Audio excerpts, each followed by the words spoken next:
একদম খপাত করে ধরে নিয়ে পালিয়ে এসেছি। আজকে হাঁসটাকে রান্না করে আমাকে জম্পেশ করে খাওয়াও তুমি।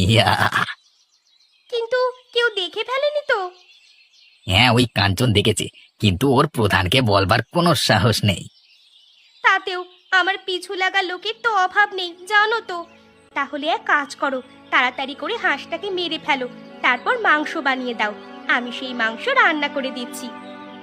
হ্যাঁ হ্যাঁ গিন্নি, তুমি ঠিকই বলেছো। আমি এক্ষুনি হাঁসটাকে মেরে ফেলছি। এই তুমি আমাকে ঘর থেকে ছুরিটা দাও দেখি।